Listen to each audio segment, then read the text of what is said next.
A última instância da Justiça da Itália negou a extradição da ex-deputada Carla Zambelli para o Brasil por entender que o seu processo não foi julgado de maneira imparcial pela Justiça brasileira.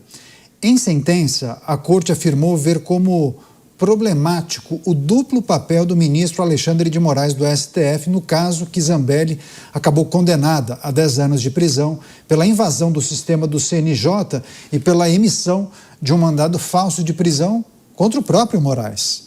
Nesse documento, os juízes escrevem que, ao analisar o recurso da defesa e o conteúdo desses atos apresentados pelo Brasil, surgiram múltiplos elementos que levam a duvidar da imparcialidade sob o aspecto objetivo do tribunal que proferiu a condenação de Carla Zambelli. Vou começar essa rodada com o Diego Tavares para avaliar essa decisão da Justiça da Itália, os argumentos colocados, inclusive essa menção ao que eles chamam de duplo papel do ministro Moraes.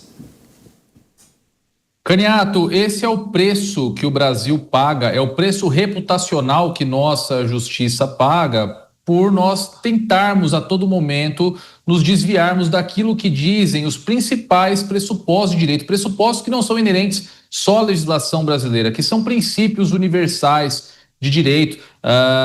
Na Itália levam isso muito a sério, inclusive o sistema italiano é um dos sistemas que inspiram o nosso próprio sistema de justiça, e é muito óbvio, é algo que se ensina nos primeiros anos de qualquer academia de direito, que o juiz não pode figurar em mais de um papel enquanto o processo acontece. Ele não pode ser ao mesmo tempo juiz, acusador e vítima de um processo. Por mais que o processo da Carla Zambelli, ao contrário do que muitas pessoas dizem, a própria Carla Zambelli sustenta essa ideia de que seria uma espécie de perseguição política em razão de sua proximidade com o bolsonarismo, não é nada disso. Existem fatos concretos que são imputados a ela e que são fatos graves, sim, que mereciam de fato uma punição. Quando não se observa a regra do jogo, o resultado é esse, é a anulação, é o total desconhecimento da aplicação dos princípios gerais de direito. Não pode um juiz que foi vítima em uma determinada situação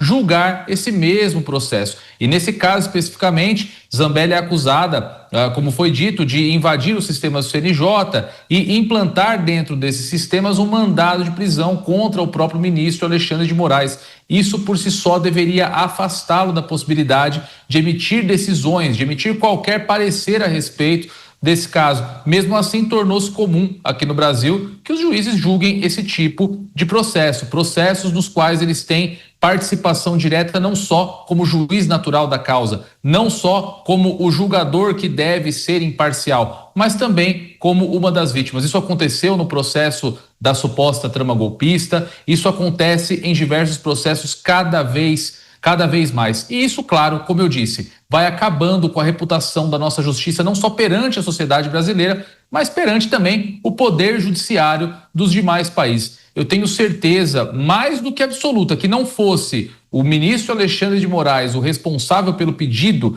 dessa extradição, o responsável pela relatoria do processo contra Carla Zambelli, certamente a extradição seria operada. Mas, novamente, quando nós nos desviamos da regra do jogo, nenhum juiz sério, nenhum poder judiciário sério do mundo tem como reconhecer que houve a observância da lei, tem como reconhecer que houve a observância do devido processo legal, que não é algo do Brasil, é algo universal. Essa vergonha que o nosso Poder Judiciário passa, que é a recusa da extradição da Carla Zambelli, estampa de forma exemplar isso que eu estou dizendo. Programa Os Pingos nos Is, a notícia em destaque, a decisão da Justiça italiana em relação ao caso de Carla Zambelli. Eu estou recebendo agora a Rede Jovem Pan, todos que acompanham o programa Os Pingos nos Is nas emissoras de rádio espalhadas por todo o Brasil, também conectados com a gente aqui. A notícia em destaque, a Justiça italiana citou parcialidade na decisão da Justiça brasileira, no caso que envolveu Carla Zambelli, e por essa razão anularam a extradição da ex-parlamentar. Deixa eu chamar o Cristiano Beraldo para analisar essa notícia e a decisão que foi tomada pela Justiça da Itália. Essa decisão, mas principalmente a manifestação, a justificativa, jogam luz sobre algo que é debatido e analisado aqui no Brasil já há tempos, né?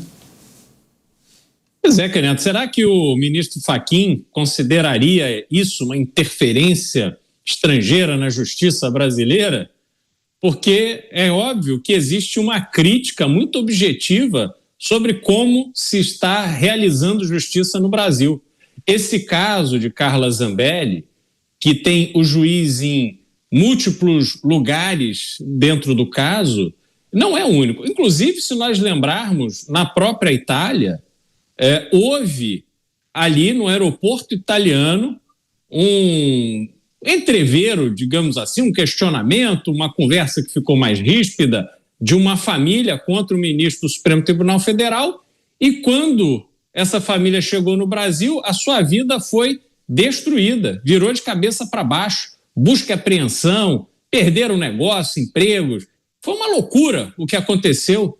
E no fim, as imagens, porque era um aeroporto, era dentro de um aeroporto italiano, as imagens eram fartas, com certeza, porque aeroportos são monitorados integralmente, só que elas nunca vieram a público. Veja só, vazam depoimentos ali, negociações de delação premiada dentro da Polícia Federal, mas as imagens do aeroporto jamais apareceram. Aí esse mesmo ministro ofendido foi atrás da família, destruiu a família para, no final, a própria Polícia Federal sequer avançar com a investigação. Então, isso tudo a gente vai vendo em múltiplos casos no Brasil, só que o mundo está de olho. O mundo não é míope para o que acontece. Esses absurdos que, obviamente, vão colocando o Brasil à margem do que é um Estado democrático de direito, é observado pelo mundo, e o Brasil passa a ser tratado como este país em que as arbitrariedades vão acontecendo, vão fazendo parte do cotidiano e vão transformando o Brasil num país que não é desejado para se fazer investimento, para se fazer negócio. Então é uma situação que retrata a realidade brasileira sendo exposta para o mundo todo ver. Pois é, deixa eu chamar o Roberto Mota para analisar esse caso também. Muitas pessoas acabaram escrevendo aqui, viu, Mota? E alguns disseram que o ministro deveria ter se declarado impedido ou suspeito para analisar esse caso. E aí outras pessoas escreveram, se fosse um outro juiz da Suprema Corte, provavelmente a decisão seria a mesma. Mas houve aí uma busca, talvez, por protagonismo, não sabemos exatamente como classificar esse ato, mas que acaba, aos olhos principalmente, né, da justiça de um outro país, se depara com uma situação dessa e toma a decisão com muita tranquilidade e vem parcialidade na decisão que foi tomada. Queria te ouvir também, Mota. O judiciário é um poder inerte. Ele só atua se for provocado. O juiz precisa ser imparcial. Ele não pode ter nenhum tipo de interesse no processo.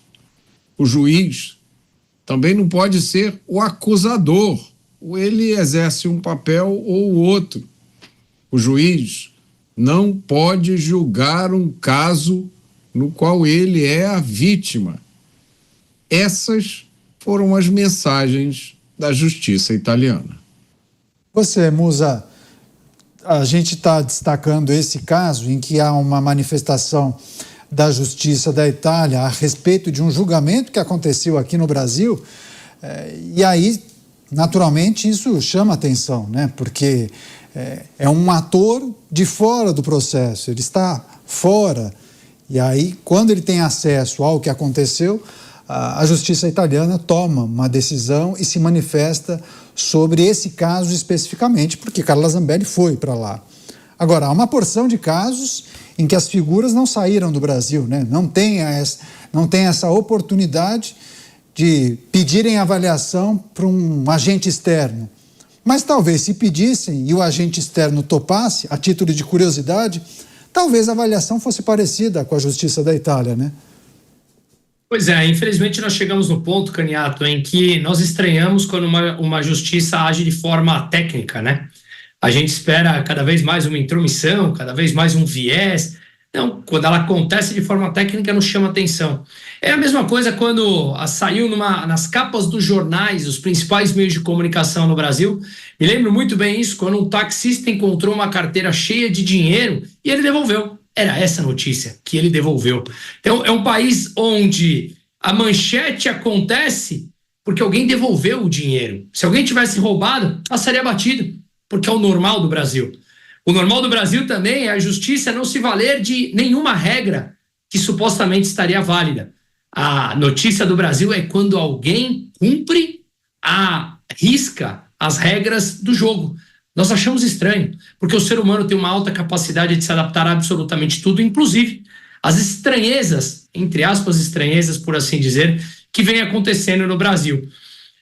A justiça italiana teve que se pronunciar, como você falou, ela é cidadã italiana e estava lá. Em alguns outros casos, não. Foram empresas e pessoas que estavam aqui, mas que de alguma forma interferiram na empresas americanas. Como a gente sempre cita, 1 mês e meio de ex fora do ar no Brasil, seguindo apenas países altamente autoritários. E várias outras plataformas que também ficaram fora do ar por menos tempo, mas mais de uma vez iam e saíam do ar. Lembra de um filme que foi censurado de maneira prévia, sem ainda ter sido lançado? Ninguém lá de fora veio falar absolutamente nada, porque aconteceu aqui internamente, mas foi censurado. Então, se alguma coisa interfere lá fora, e esse país tem um mínimo que seja, não preciso nem dizer que é igual ao Brasil, um mínimo que seja, de uma justiça que leve em consideração as regras do jogo, esse país se pronuncia. E aí a gente começa a ver barulhos de pessoas aqui dizendo que irá acabar com a nossa soberania e com a democracia. Mas um país tomado por corrupção e pelo crime organizado, onde não podemos sair às ruas, isso, para eles, é manter a soberania, né? Deixa eu chamar o Diego Tavares para refletir a respeito das muitas manifestações, algumas pelo menos.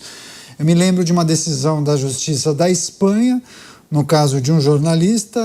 À época, a juíza negou a extradição, tratando justamente de um caso e justificando que haveria motivação política. Por isso que ela negou a extradição que foi solicitada à época.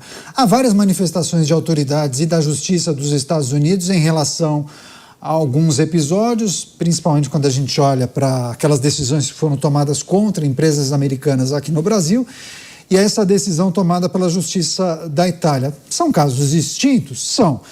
Mas é possível achar uma intersecção entre eles, né? De que maneira essas decisões ou essas manifestações podem suscitar debates aqui dentro do Brasil, principalmente no âmbito do judiciário, hein, Tavares? Caniato, essas decisões, muito embora sobre temas diferentes, como você muito bem pontuou, elas realmente revelam que existem lacunas na nossa legislação que são interpretadas de forma demasiada pelos nossos magistrados.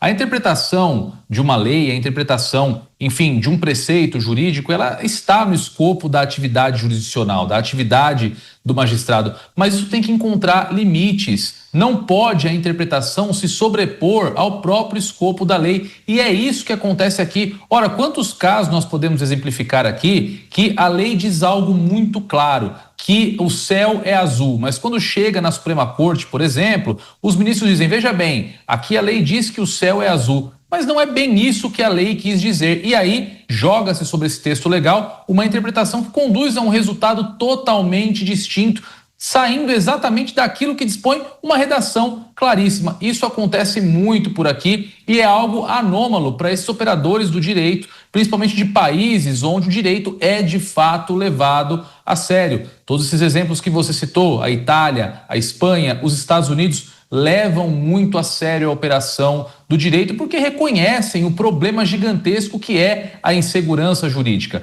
A insegurança jurídica no nosso país não funciona só para fazer pressão política à oposição do governo de ocasião. A insegurança jurídica por aqui afasta investimento. faz com que o empresário que está com uma mala de dinheiro no exterior querendo investir em algum país, busque os nossos vizinhos, busque algum país da África, busque um país no Sudeste Asiático, mas por nada no mundo deposite 1 centavo sequer aqui no nosso país, porque uma canetada de um magistrado pode alterar substancialmente uma situação de um minuto para o outro. Então, esses casos que você citou novamente revelam que há uma fragilidade jurídica aqui que robustece e muito o problema da insegurança jurídica. Notícias como a que nós estamos repercutindo agora são o exemplo disso e muitas outras virão, porque afinal de contas, como eu disse, os nossos magistrados, as nossas instituições jurídicas parecem não observarem um limite, parecem não observarem as tais das 4 linhas da Constituição Federal. E quando não se observam os limites da lei, quando nós não temos o império da lei em um país, nós simplesmente não temos o Estado democrático de direito.